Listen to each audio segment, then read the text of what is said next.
지난주에는 그리스도의 율법이라는 제목 안에서 첫째 번 페이지로 전해드린 말씀은 종교생활로 구원을 얻을 수 없다.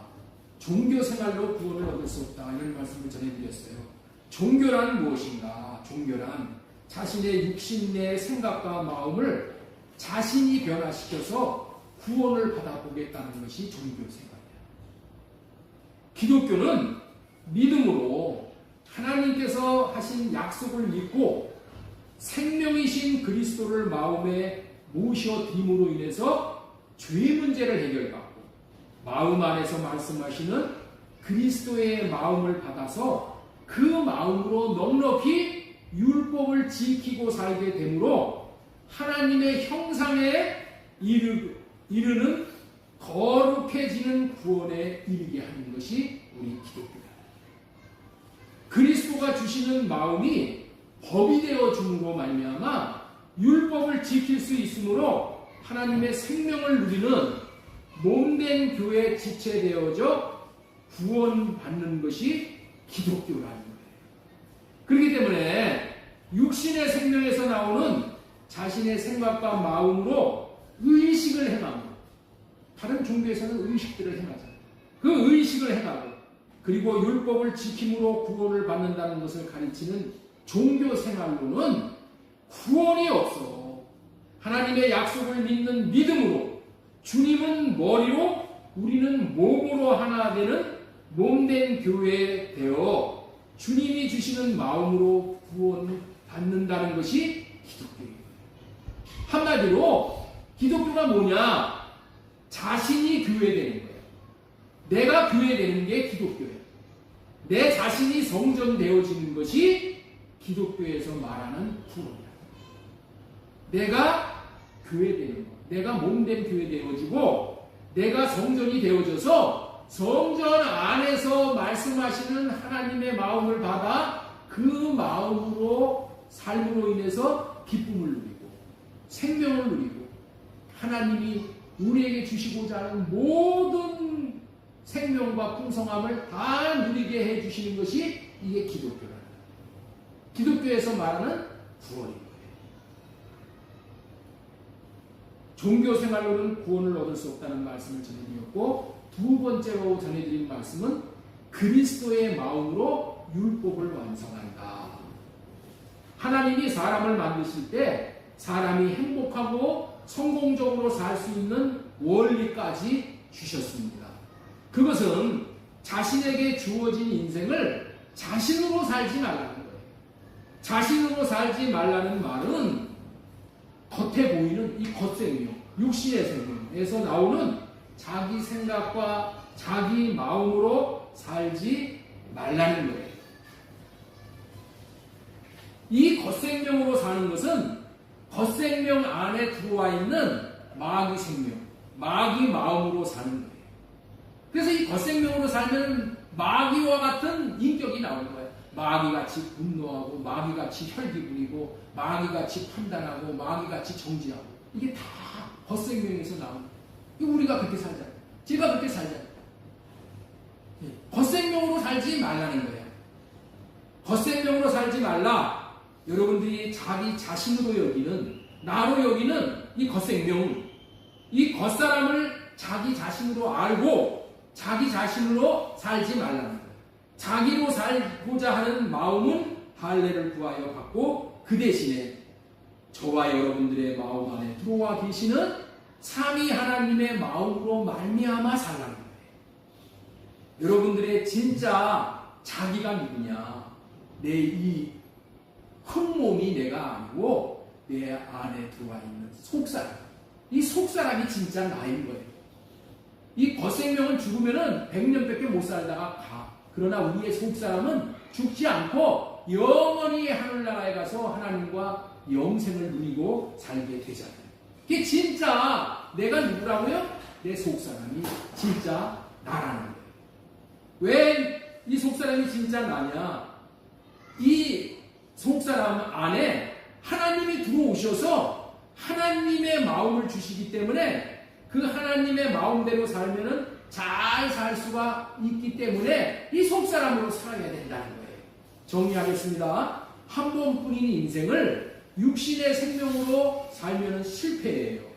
자기로 살면 실패이나 속사람 안에 주인으로 계시는 하나님이 주시는 하나님의 마음으로 그리스도의 마음으로 산다면 율법을 완성하게 되므로 생명과 평안을 누리게 되는 것이에요. 그렇기 때문에 할례 언약, 새 언약, 두 번째 언약, 그리스도의 율법, 생명의 성령의 법, 여러분들 어렵다고 생각하는 이 언약, 이 법들이 다 무엇을 얘기하는가? 한마디로 설명하라면 이렇게 말할 수가 있는 거예요. 너로 살지 말고 하나님으로 말미암아 살아라.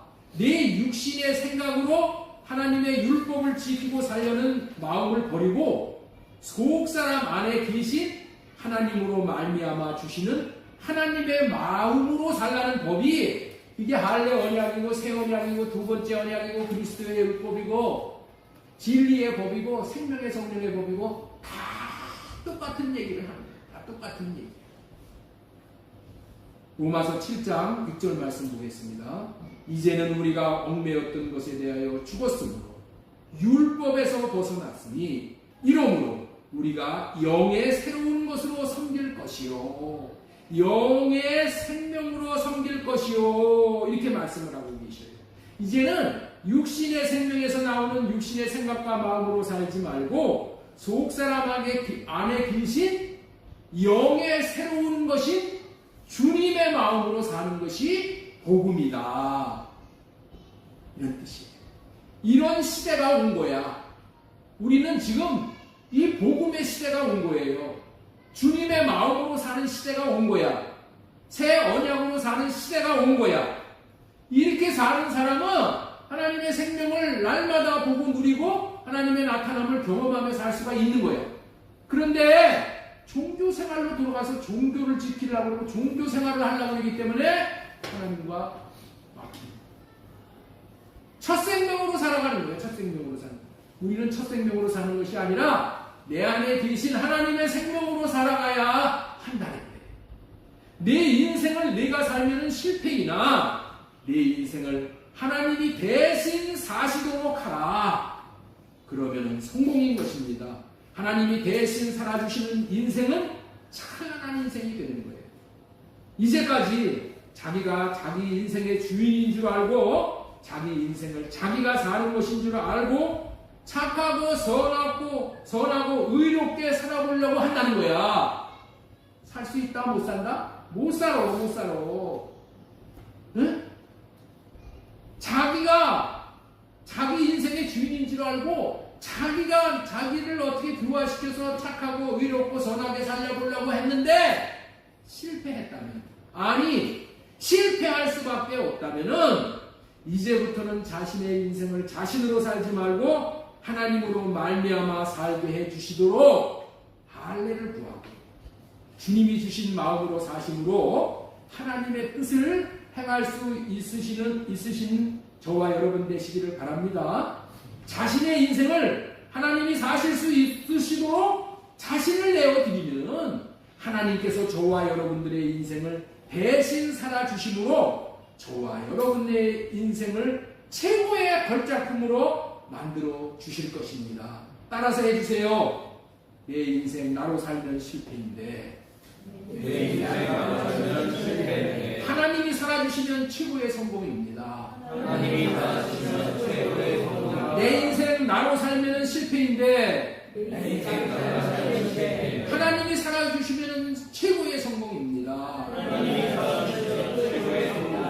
이 할례 언약, 새 언약, 둘째 언약 어려운 언약이 아니에요. 여러분들 이게 뭔지 그냥 고민하고 맨날 목사님 저 얘기만 하나 보다. 응? 어려운 얘기가 아니고 하나님이 내 인생을 대신 살도록 하라는 언약이야. 이게 하나님이 주신 마음으로 예수 그리스도가 주신 마음대로 살라는 것이 언약의 전부예요. 언약의 전부야. 이 언약대로 주님이 주시는 마음으로 사실 수 있기를 바랍니다. 그러면은 자신의 인생의 무거운 짐, 근심, 걱정이 물러가게 돼요. 다 주님 앞에 맡기고, 맡기고 살면 얼마나 평안해요. 그렇습니다. 할례 언약으로 말미암아 자신으로 사는 것은 할례를 구하여 받고 자신의 속사람의 생각과 마음을 내어 드리면은 하나님이 일하시어 나를 원수까지 사랑하게 하사 하나님의 마음, 하나님의 생명을 얻게 하십니다. 하나님의 나타나심을 보게 하십니다. 이렇게 살도록 하나님께서 저와 여러분들을 창조하셨어요. 이렇게 살도록 하나님이 창조를 하셨다는 거예요. 이렇게 창조하신 모습을 하나님의 형상으로 창조하셨다라고 하는 거예요. 하나님의 성전이 되었다라고 하는 것이고 몸된 교회가 되어졌다라고 하는 것이고 이렇게 사는 법이 진리의 법으로 산다고 하는 것이고 할례 언약, 새 언약, 둘째 것으로 산다. 그리스도의 율법으로 산다라고 하는 것이에요. 이 모든 언약의 초점이 뭐냐? 하나로 다 맞춰져 있는 거예요. 하나님이 자신의 인생을 대신 살게 해 주심으로 율법을 다 지킨 사람이 되게 해 주시겠다는 언약이에요. 내가 살면 율법을 지킬 수가 없어. 그러나 내 안에 들어오신 하나님이 주시는 마음으로 살면 율법을 지킬 수 있는 삶을 살 수 있게 되어진다. 예수 그리스도께서 오신 이유는 우리를 피로 값주고 사셨어요. 그래서 우리가 그리스도의 것이 되었다고 다 알고 있는데 그 말은 자신으로 사는 인생이 아니라 이제 하나님으로 사는 인생을 선물로 주시기 위함입니다. 예수님이 나를 피로 값주고 사셔서 이제 내가 예수님의 것이 되었어. 그런데 내가 내 것인 줄 알고 내 마음대로 살아. 내 마음대로 살아. 그러면은 그 양심은 화인 맞은 양심. 그 양심이 죽은 양심이에요. 그 양심이 죽었기 때문에 그 양심을 할례 받아야 되는 거예요. 할례 받을 때 내 양심이 살아납니다. 할례 언약이 그거예요. 내 죽은 양심, 내가 주인인 줄 알고 나로 사는 그 양심, 그거 할례 받고 주님이 주시는 마음으로 사는 그 양심이 살아나는 그 마음이다. 내 마음대로 사는 것이 아니라 하나님이 주신 마음, 예수 그리스도가 주신 마음으로 사는 인생을 삶으로 율법을 완성하는 최고의 인생을 살게 해주시겠다는 것이니 나로 살려는 마음 이제 할례 받을 수 있겠지요. 나로 살려고 하는 마음 할례 받고 그리스도의 마음을 받고 율법을 완성하는 생애를 날마다 사실 수 있기를 바랍니다. 지금까지는 그리스도의 마음으로 율법을 완성한다는 말씀을 전해드렸어요. 지난주에 그리스도의 율법이라는 제목으로 종교 생활로 구원을 얻을 수 없다. 그리스도의 마음으로 율법을 완성한다. 오늘은 그리스도의 마음이란 제목으로 하나님의 말씀을 배워나겠습니다. 첫 번째 소제목으로 전해드릴 말씀은 그리스도의 마음은 그리스도의 마음을 알고 가르칠 수 있는 사람을 만드는 겁니다. 자, 좀 긴 대지지만은 우리 한번 보겠습니다. 자, 우리 같이 한번 보면서 따라서 하시겠습니다. 그리스도의 마음을 알고 가르칠 수 있는 사람을 만드는 법이다. 그리스도의 마음이란 뭐냐? 그리스도의 마음을 먼저 알고 그리스도의 마음을 가르치면서 사는 사람이에요. 그리스도의 마음을 아내에게도 가르치고 자식에게도 가르치고 야 이게 그리스도의 마음이다 하면서 마음을 주는 거야. 그리스도의 마음을 내가 받은 마음, 내가 누리는 마음을 내 아내에게도 주는 거야. 그러면서 어떻게 돼? 야 그리스도의 마음이 이렇게 좋은 것이구나. 그거를 누리게 되는 거야. 내 자녀들이 그리스도의 마음을 받고 엄마가 주시는 그리스도의 마음을 받고 야 그리스도의 마음이 이렇게 좋은 마음이구나. 사랑의 마음이구나. 이거를 깨달아 아는 거야. 그리스도의 마음을 알면은 여러분들 교회 안 나올 수 있어요? 그리스도의 마음을 안다면은 그리스도가 원하는 대로 살지 않을 수 있어요? 없어. 그리스도의 마음을 모르기 때문에 막 사는 거야. 우리가 어렸을 때 우리 어머니의 마음을 모르기 때문에 지 맘대로 그냥 불효를 하면서 살잖아. 그런데 나중에 어머니가 돌아가시고 나서 그 어머니의 마음이 어떠한지를 알고 나서는 그냥 눈물을 흘리면서 그 얘기를 하잖아요. 우리 엄마가 나를 이렇게 사랑하는데, 우리 어머니의 마음이 정말 나를 사랑하는 마음인데, 어떻게 하든지 나를 잘되게 하는 그런 마음인데, 그거를 알면 어떻게 돼요? 그때서부터 철이 난다고 그래가지고 엄마의 평상시에 하던 마음을 지키려고 하는 그런 마음이 들잖아요. 그리스도의 마음이란 그리스도의 마음을 먼저 알고 가르칠 수 있는 사람을 만드는 법이다 라는 소제목으로 말씀을 전해드립니다. 여기서 우리가 먼저 전해드리기 전에 유념해야 될 말은 그리스도의 마음이 법이라는 거예요. 그리스도의 마음이 법이라고. 이제는 시대가 어떤 시대라고요? 그리스도께서 주시는 마음이 그게 법이야. 법인 시대가 온 거예요. 첫 언약 시대는 돌에다가 써놓은 것이 법이야. 돌에다가 써놓은 것이 법이야. 그래서 그게 법인 줄 알고 그거를 내가 지키려고 그냥 몸부림치고 사는 거예요. 근데 지킨다 못 지킨다? 못 지켜. 그런데 새 언약 시대는 우리 자신의 마음 안에서 들려주시는 그리스도의 마음이 법인 시대가 된 거예요. 시대가 바뀐 거야. 그리스도의 마음이 내 마음에서 들려주신단 말이에요. 그리스도의 마음은 어떻게 들려주셔요? 그리스도의 말씀, 그리스도의 음성을 어떻게 들려주셔요? 말씀 안에서 말씀하시는 그리스도의 음성이 그리스도의 마음이에요. 말씀을 떠나지를 않아. 말씀을 초월하지를 않아. 시대가 바뀐 거예요. 고린도전서 2장 16절 말씀 우리 다시 한번 읽겠습니다. 누가 주의 마음을 알아서 주를 가리키겠느냐. 그러나 우리가 그리스도의 마음을 가졌느니라. 하나님은 어떤 분이신가를 아는 것은 참으로 중요한 일이에요. 하나님은 어떤 분이신가? 하나님에게 지혜를 구하는 자에게 지혜를 주심으로 최고로 지혜로운 인생을 살아갈 수 있게 해주시는 분이 우리 하나님이에요. 구약시대에 하나님께 지혜를 구하여 가장 지혜롭고 탁월한 인생을 살아갈 수 있었던 사람이 지혜의 왕 솔로몬이었었잖아요. 우리 왕상 3장 11절 한번 보겠습니다. 자기를 위하여 장수하기를 구하지 아니하고 부도 구하지 아니하며 자기 원수의 생명을 멸하기도 구하지 아니하고 오직 송사를 듣고 분별하는 지혜를 구하였으니. 솔로몬은 지혜를 구해. 내가 너에게 달라고 그러는 대로 다 주겠다 하나님이 말씀하셨을 때 솔로몬은 지혜를 구했잖아요. 내가 네 말대로 하여 네게 지혜롭고 총명한 마음을 주노니. 하나님은 지혜를 구하는 자에게 지혜를 주셔요. 신약시대에 가장 지혜로운 삶을 살아가신 분은 당연히 예수 그리스도시죠. 그 우리 예수 그리스도께서 어떻게 그렇게 지혜로운 삶을 사실 수 있게 되었는지를 말씀하고 있는 말씀이 고린도전서 1장 24절 말씀이에요.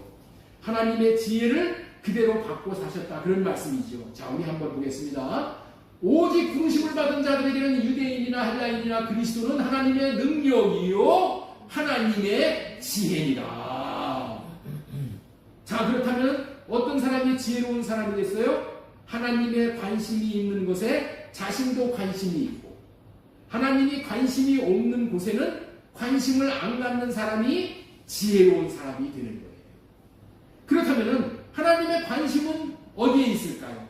하나님의 관심은 물론 하나님의 뜻에 하나님의 관심이 있으신 거죠. 자, 우리 히브리서 10장 9절 말씀 보겠습니다. 그 후에 말씀하시기를 보시옵소서. 내가 하나님의 뜻을 행하러 왔나이다 하셨으니, 하나님의 뜻이 뭐라고요? 그 첫째 것을 폐하심은 둘째 것을 세우려 하심이니라. 하나님의 뜻을 행하러 왔다는 말은 예수님은 오직 하나님의 관심에만 관심을 가지셨다는 의미의 말씀이에요. 예수님은 하나님이 관심사항에만 관심을 갖고 사셨어. 하나님의 관심이 뭐예요? 하나님의 관심은 첫째 것을 폐하시는 것이고, 그렇기 때문에 예수님의 관심도 첫째 것을 폐하는 데만 관심을 두고 오셨다는 그런 말씀이에요. 첫째 것을 폐하셨다는 그런 말이 무슨 의미예요? 자신의 육신의 생각과 마음으로 사는 것, 이것을 폐해버렸다.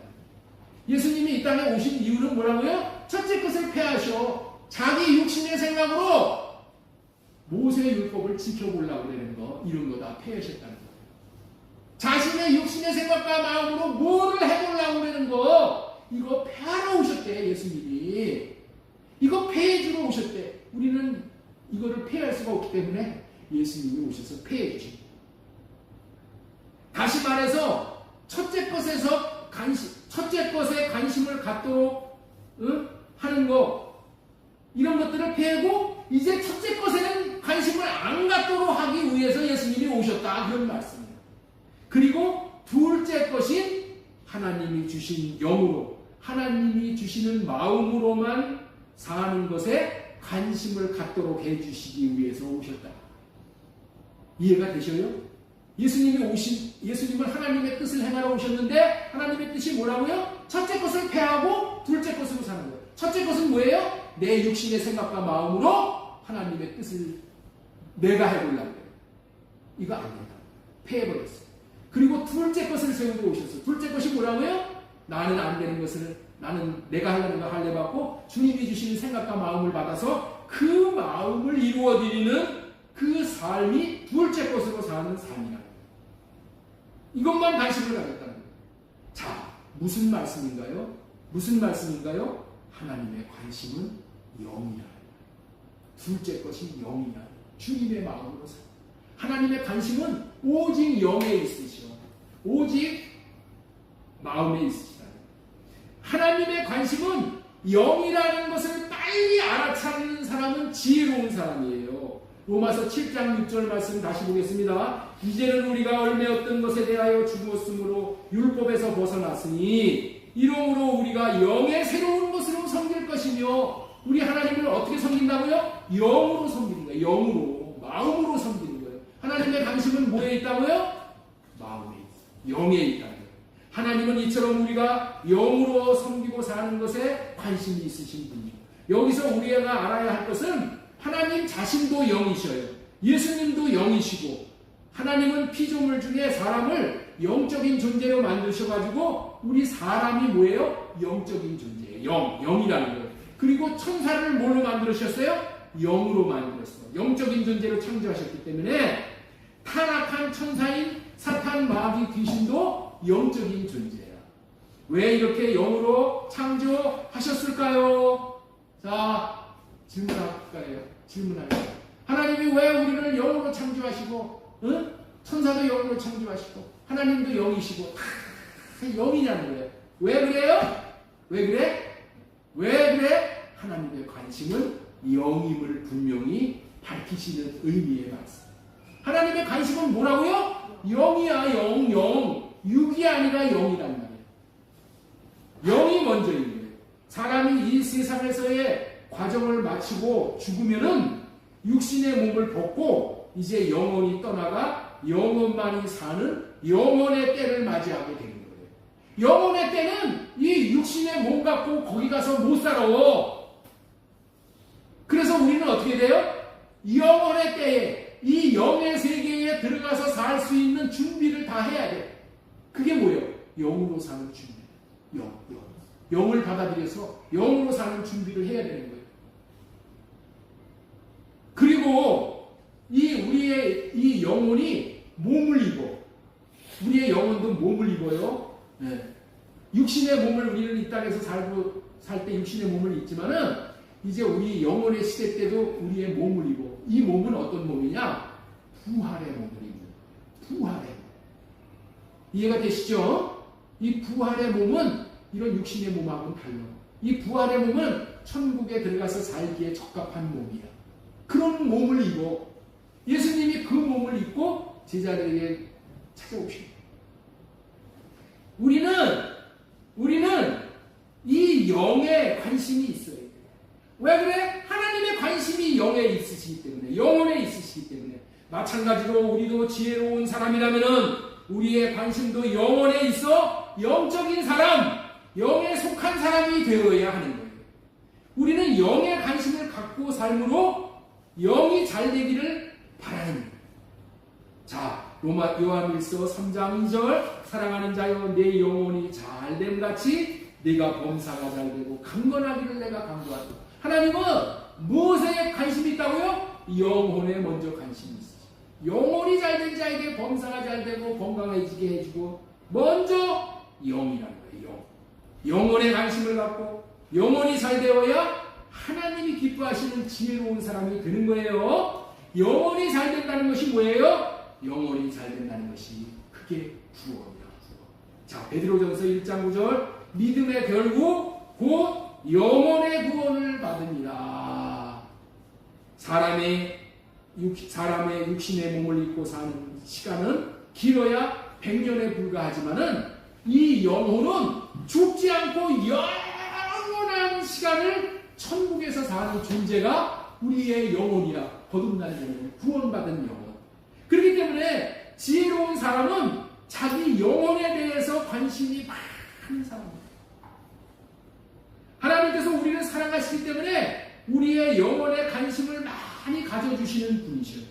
영혼이 영원토록 살아야 하는 존재인데 내 영혼이 잘못된다면 이보다 더 불행한 일은 없는 거잖아요. 그렇게 중요한 영혼인데 이 세상에서 과연 누가 나의 영혼에 관심을 가져주겠냐? 누가 내 영혼을 불쌍히 여겨주고 누가 내 영혼이 잘 되기를 바라고 누가 내 영혼에 관심을 가져주냐는 거예요. 여러분의 영혼에 관심을 가져주는 사람이 누가 있어? 자기 문제도 해결 못해. 누가복음 23장 46절에 예수님께서 큰 소리로 불러 이르시되 아버지요 내 영혼을 아버지 손에 부탁하나이다. 이 말씀을 하신 후에 숨을 쉬시니 예수님도 영혼이 얼마나 중요한지를 알기 때문에 예수님은 영혼을 아버지의 손에 부탁을 했다. 여러분들 예수님은 영혼을 너무나도 소중히 여기셨어요. 이것이 알았다. 우리의 영혼을 어디다 맡기고 살 거예요, 여러분들. 날마다 하나님 앞에 내 영혼을 하나님 불쌍히 여겨주세요. 내 영혼을 붙들어 주세요. 내 영혼과 함께 해주세요. 날마다 이런 기도를 하면서 우리 영혼에 관심을 갖는 사람들, 지혜로운 사람들이에요. 예수님은 자기의 영혼이 얼마나 소중한 존재를 아셨다고 그랬어요. 그래서 하나님의 손에 부탁하는 것처럼 여러분들도 영혼의 소중함을 알면 하나님 앞에 맡기는 거예요. 옛날에 우리 어머니가 맨날 하시는 얘기가 있어. 야, 개한테 고기를 맡기면 어떡하냐? 개한테 고기를 맡기면 그 고기가 남아납니까?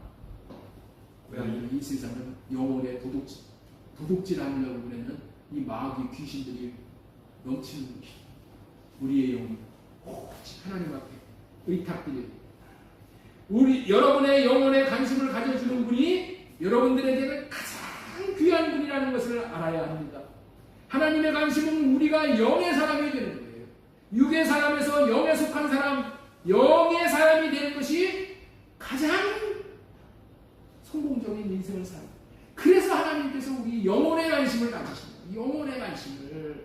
이제 하나님의 관심은 하나님이 영의 관심을 가지시는 것처럼 우리가 영의 관심을 가져야 내가 열매가 된다는 것을 꼭 깨우쳤으면 좋겠습니다. 우리는 보이는 육적인 것에서 마음을 돌려 이제부터는 영의 세계에 영혼의 마음을 쓸 수 있는 지혜로운 사람이 되는 것입니다.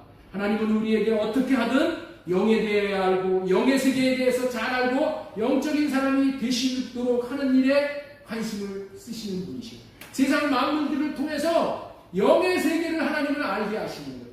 하나님께서는 세상 만물을 하나님께서 세상 만물을 창조하시는 이유는 뭐예요? 보이는 세상 것들을 통하여 보이지 않는 영혼의 세계를 설명하여 주고 있는 거예요.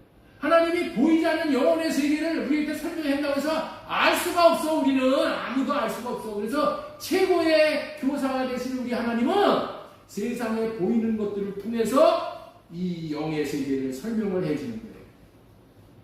예를 들면은 남자와 여자가 결혼하는 것을 통해서 영의 세계를 설명해 줍니다. 사람이 그리스도와 결혼하는 영적인 세계를 설명해 준다는 거예요. 남녀의 결혼이 하나됨을 이야기하면서 예수 그리스도와 교회의 지체들이 예수님의 신부로 예수님과 하나 되는 영의 세계를 이야기하려고 해요. 이 말씀을 결혼식의 주례사로 많이 사용하고 있는데 사실은 이 말씀은 육신에 속한 결혼을 예를 들어서 영의 세계를 설명하고 있는 말씀이에요. 자, 에베소서 5장 31절 말씀 보겠습니다. 그러므로 사람이 부모를 떠나 그의 아내와 합하여 그들이 한 육체가 될지니 이 비밀이 크도다. 나는 그리스도와 교회에 대해서 말하노라. 결혼 얘기하는 것들은 우리는 알았는데 하나님은 뭔 얘기하는 거라고요?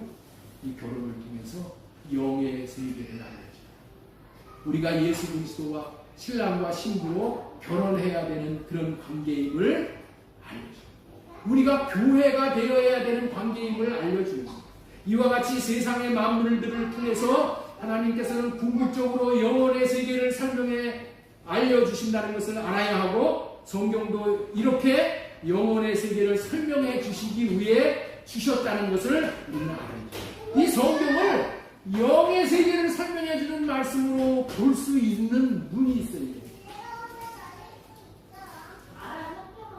들을 수 있는 귀가 있어요. 마음이 있어요. 그렇다면 다시 묻겠습니다. 어떤 사람이 지혜로운 사람이 되겠습니까? 답은 영에 관심을 갖는 사람이에요. 영의 일에 관심을 갖는 사람이에요.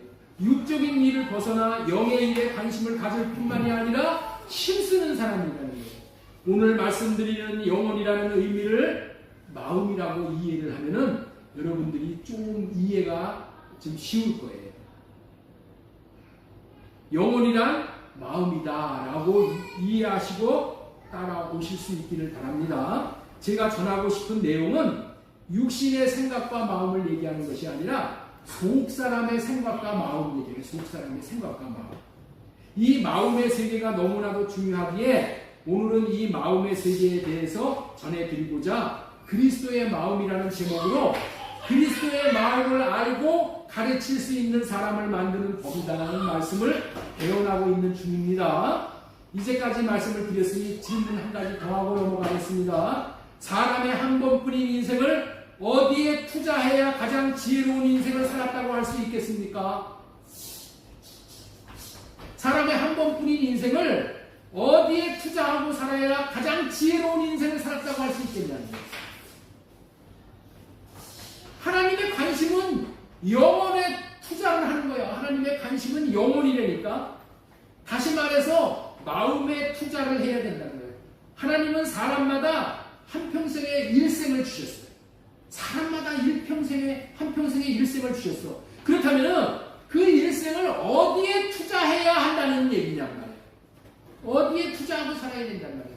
사람의 일생을 한마디로 표현한다면 인생을 무엇하는데 투자를 하는 것이 가장 잘 사는 인생이에요. 제가 어렸을 때 시골에 살 때, 어렸을 때 시골에 살면은 라디오를 듣는 것이 정보를 얻는 전부야, 전부. 라디오에서 한번 연속곡을 들은 적이 기억나는데 그 제목이 여자의 일생이라는 그런 글이었어요. 여자의 일생. 여자가 이 땅에 태어나 살면서 해야 할 일들은 운명적이라고 할 정도로 가혹했었어요. 제가 어렸을 때만 해도 그래요. 시집가서 남편 섬겨야지, 시댁 식구 섬겨야지, 자식 낳아서 키워야지, 부엌일 해야지. 그 많은 식구들 그 부엌이라는 거 얼마나 힘들어요. 옷가지도 다 만들어 입혀. 빨래해야지. 빨래도 엄청나게 많어. 네? 수돗물 나오는 게 아니야. 우물에 가서 빌려다가. 할 일 많은 여자의 인생은 참으로 순탄치 않은 인생이고 기구한 인생이라고 할 정도로 그렇게 어렵고 힘들었어요. 그게 기억이 나요. 우리가 일생을 살면서 하고 살아야 할 게 많이 있잖아요. 여자가 태어나서 일생을 살아가면서 이런 육신의 일만 하다가 가는 인생처럼 살아간다면 어리석은 인생인 것을 지금 말씀드리고자 합니다. 하나님께서 사람에게 일생을 주셨는데 무엇하라고 주신 인생인가? 이 질문에 대답을 할 수 있어요. 사람의 인생은 과연 무엇을 해서 무엇을 얻어야 하는 인생인가라는 질문이기도 하고, 호랑이는 가죽을 남기지만은 사람의 일생은 자기의 이름을 남기는 겁니까? 아닙니다. 세상의 가르침은 그런 것이지만은 하나님의 가르침은 그런 것이 아니에요. 우리 사람의 인생은 일평생 동안 영을 알고 영을 받아야 합니다. 다시 말해서 영의 주인이신 예수님의 마음을 알아야 한다. 예수님의 마음을 아는 것이 우리에게 일평생 알아야 될 숙제고 과제고 목적입니다. 하나님의 마음을 알고 하나님의 마음을 받아야 하는 것입니다. 이것이 우리 인생에서 풀어야 할 숙제예요. 예수님은 우리는 오늘날 예수님에 대해서 지식적으로 많이 배우고 있어요. 예수님은 뭐 그리스도이시다, 예수님은 왕이시다, 선지자다, 제사장이다, 예수님은 사랑이시다, 목자이시다 라는 것은 지식으로 배워 안다고 착각을 할 수가 있어요. 예수님은 십자가에서 나를 사랑하셔서 내 죄를 대신 짊어지고 죽으셨어. 나를 용서하셨어. 3일 만에 부활하시고 승천하시고 성령 안에서 다시 오셨다고 배웠어요. 그래서 지식으로는 다 잘 알 수 있어. 그런데 왜 예수님을 왕으로 모시지 않고 왕의 통치를 받지 않고 내가 주인이 되어서 내가 왕이 되어져서 사냐는 말이야. 이거 지식으로만 배워서 그런다. 마음으로 알지를 못해. 영으로 알지를 못한다. 생명으로 알지를 못해서 그런 거야. 예수님이 오셔서 십자가에 오셔서 죽으셨는데 죽은 것을 보면서도 십자가에 못 박혀 죽는 모습을 보면서도 나는 맹수맹수. 패션 오브 크라이스트를 보면서도 내 마음에 와닿지가 않아. 우리 청소년들 여기 와서 패션 오브 크라이스트를 보여드렸는데 그 못을 박히고 그 정말 죽으시는 모습을 보고도 아무런 느낌이 없어. 감정이 없어. 왜 그래요? 지식으로는 전달이 돼요. 그러나 마음으로 와닿지 않아요. 마음에 전달이 돼요. 예수님이 왜 십자가를 지셨는지 그 마음을 내 마음이 모르는 거예요. 영의 세계는 지식이 아니라 마음인 거예요. 마음으로 알아야 진짜 아는 거예요. 이렇게 아는 것을 생명으로 안다고 하는 거예요. 이렇게 알지 못하면 십자가에 달려 죽으신 예수님을 보고도 그냥 맹맹해. 왜 그렇다고요? 마음을 모르니까. 그 마음이 전달이 안 되니까 그럴 수밖에 없는 거예요. 예수님의 마음을 알지 못하면 그 모습은 그림의 떡과 같이 아무 유익이 없는 거예요. 떡그림을 아무리 잘 그려놓아도 그림을 잘 그렸구나 하고 공감을 할 수 있어도 떡으로 말미암아 자신에게 생명을 얻는 양식으로는 섭취할 수가 없잖아요. 우리가 예수님에 대해서 아무리 많은 것을 알아도 예수님의 마음을 알아야 자신에게 유익이 되고 율법의 말씀대로 사랑하고 순종할 수 있는 삶을 살아 생명을 얻고 자랄 수가 있는 거예요. 마음을 모르면은 율법 아무리 지키려고 해도 예수님이 그 마음을 지킬 수 있는 마음을 주시지 않으면 지킬 수가 없는 거예요.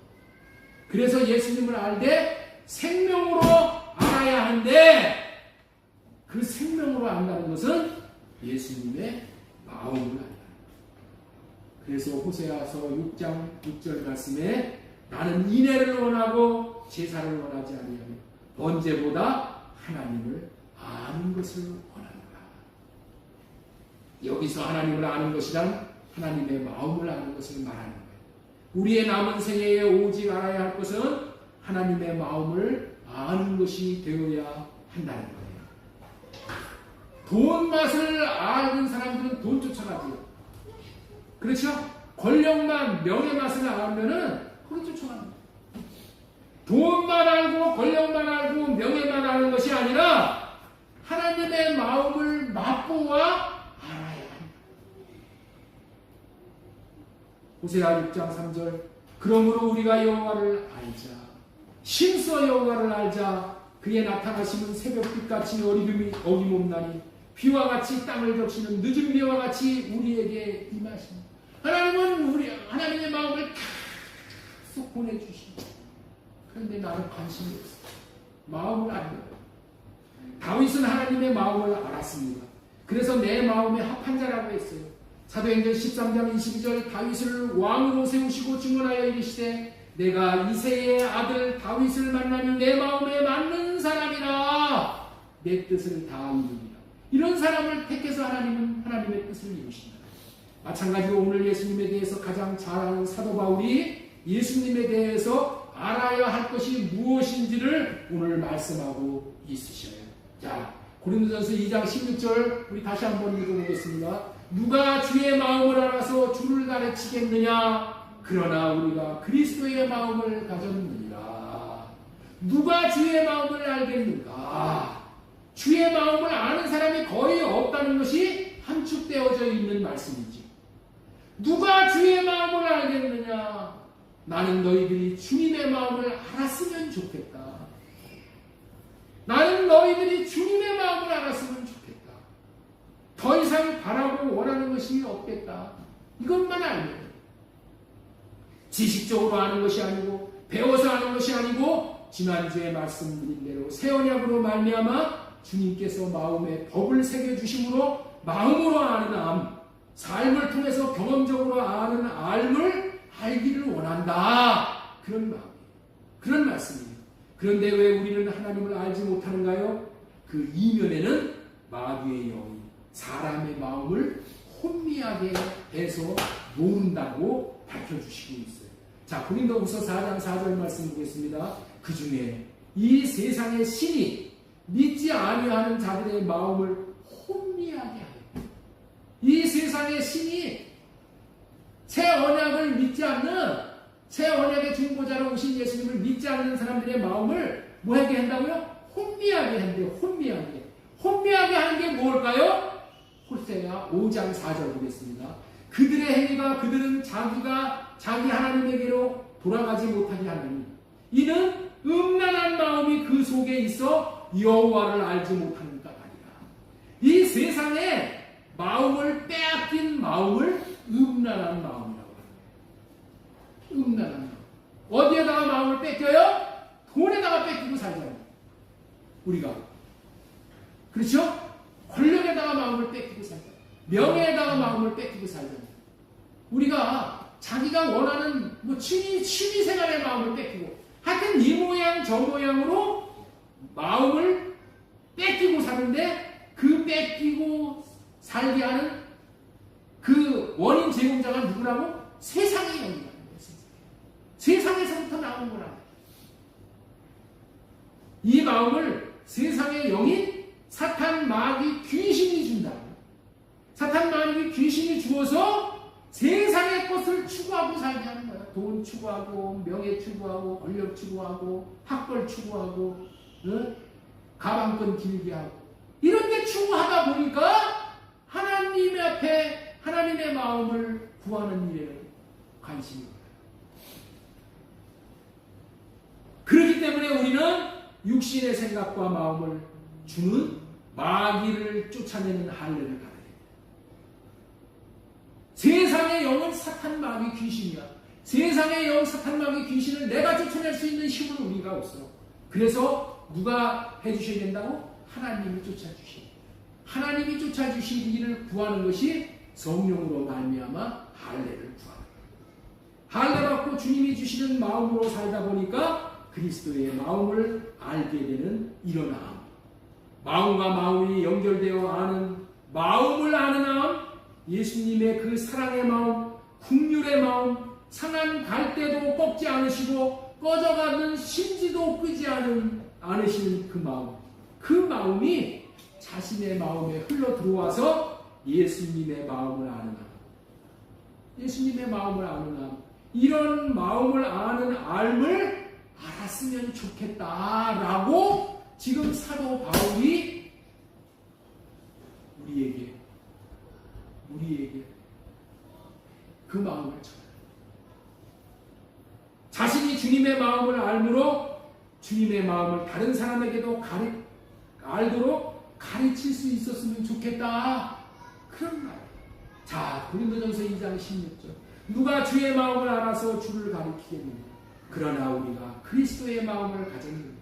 주님의 마음을 아는 것이 가장 귀한 것을 받는 것이고 주님의 마음을 알게 해주는 것이 가장 귀한 것을 주는 것이고, 우리는 자녀들에게도 지식으로만 아니라 이 예수님의 마음을 알도록 가르칠 수 있어야 제대로 가르칩니다.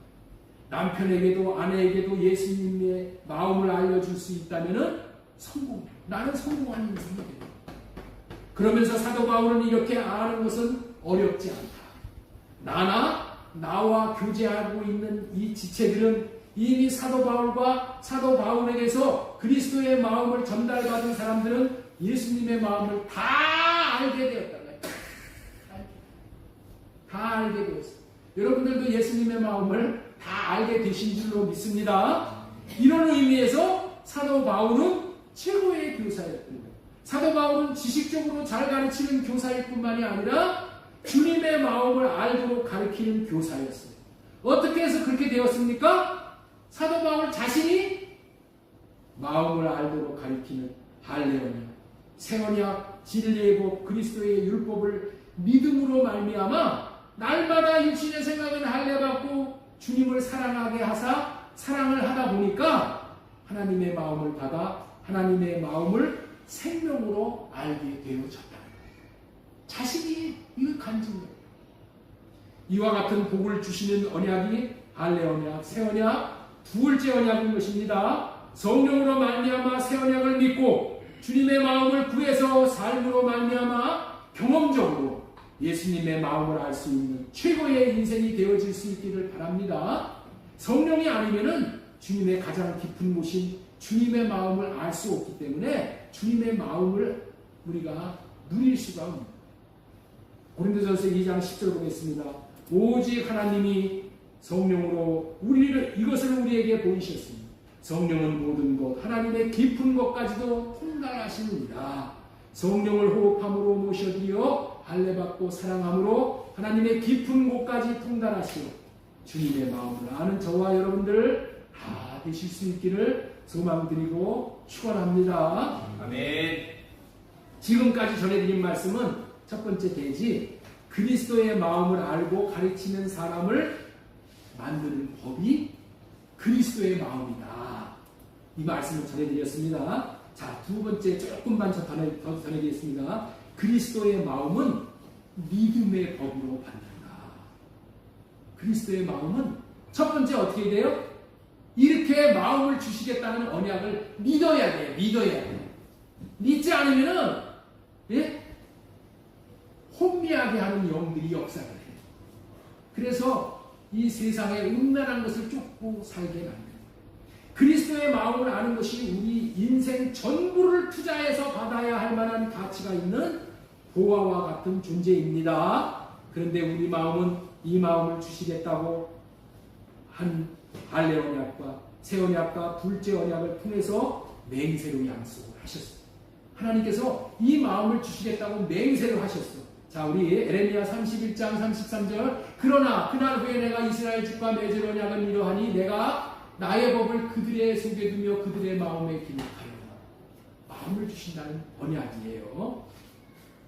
이처럼 우리의 마음에 법을 새겨주어서 그리스도의 마음을 받을 수 있게 하시겠다고 약속을 하셨어요. 이 마음을 받는 것은 법을 받는 거예요.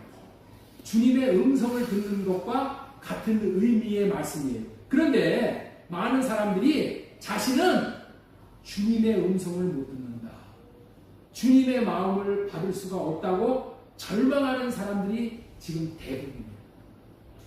주님의 음성을 들을 수 없다고 포기하는 사람들이 너무나도 많다는 거예요. 절대로 포기하면 안 된다는 말씀을 하는 거예요. 내 양은 내 음성을 듣나니라고, 음성을 듣는 자가 양이라고 말씀을, 양은 반드시 주님의 음성을 듣는다고 말씀을 하셨어. 그리고 그에게 영생을 주신다고 약속을 하셨어. 요한복음 10장 27절 보겠습니다. 내 양은 내 음성을 들으며 나는 그들을 알며 그들은 나를 따르느니라. 내가 그들에게 영생을 주노니 영원히 멸망하지 아니할 것이요 또 그들을 내 손에서 빼앗을 자가 없느니라. 음성을 듣는 자에게 하나님께서 영생을 준다고 그렇게 말씀을 하시잖아요. 여러분들은 이 그리스도의 마음을 꼭 받을 수 있다는 약속을 믿어야 돼요. 믿어야 돼요. 이해가 되셔요? 왜냐하면은 둘째 언약을 이루어 주심으로 그리스도의 마음을 반드시 주시겠다고 하나님께서 맹세로 약속하셨기 때문에 반드시 이루어지는 거예요. 하나님이 이루어 주겠다고 맹세로 약속을 하셨는데 이루어지지 않는다면 그건 말이 안 되는 것이죠. 어떻게 약속을 했냐면은 에레미야 31장 35절 이하에 보면은 이렇게 말씀을 하셨어요. 너희가 만약에 땅속을 측량할 수 있다면, 이거 보지 마시고 제 얘기 들으셔요. 너희가 만일 땅속을 측량할 수 있다면, 바다속을 측량할 수 있다면, 하루를 너희들이 측량할 수 있다면 내 마음을 주겠다는 언약이 안 이루어져서 여호와께서 너희를 버린다고 믿어도 좋다. 그런데 너희들이 하루를 측량할 수 없고 땅을 측량할 수 없고 바다를 측량할 수 없다면 그리스도의 마음을 주신다는 약속이 파기된 것이 아니라는 것을 확실히 믿어라 라고 하셨어요. 여러분들 하늘을 측량할 수 있어요? 여러분들이 땅을 측량할 수 있어요? 바다를 측량할 수 있어요? 없잖아요. 측량할 수 없으면 이 약속을 반드시 이루어지게 해주실 것이라는 것. 그리스도의 마음을, 그리스도의 음성을 들려주시겠다는 약속을 믿어라, 믿어라. 끝까지 믿어야 된다는 거예요. 37절 한 번만 보겠습니다. 여호와께서 이와 같이 말씀하십니다. 위에 있는 하늘을 측량할 수 있으며 밑에 있는 땅의 기초를 탐지할 수 있다면 내가 이스라엘 자손이 행한 모든 일로 말미암아 그들을 다 버립니다. 너희들이 측량할 수 있다면 내가 다 버린다. 약속도 버리고 너희들도 버리고 다 버린다. 그러나 측량할 수 없다면 너희들을 끝까지 안 버린다. 그런 의미의 말씀이에요. 그리스도의 마음을 받기 위해서는 이 약속의 말씀을 믿는 것이 첫걸음이에요. 우리는 그리스도께서 우리 안에 그리스도의 율법, 그 두 번째 언약을 이루시며 사신다는 것을 믿는 믿음으로 오직 믿음의 법으로 사는 거예요. 자, 우리 로마서 3장 27절 보겠습니다. 그런즉 자랑할 때가 어디에 있을 수 있느냐? 무슨 법이로냐? 행위로냐? 아니라 오직 믿음의 법이로냐. 우리는 그리스도의 마음을 받을 수가 없어. 그런데 주시겠다는 언약을 믿음으로 말미암아, 믿고 하여 받고 삶으로 말미암아 주시겠다. 이 믿음의 법으로 우리는 받는 거예요.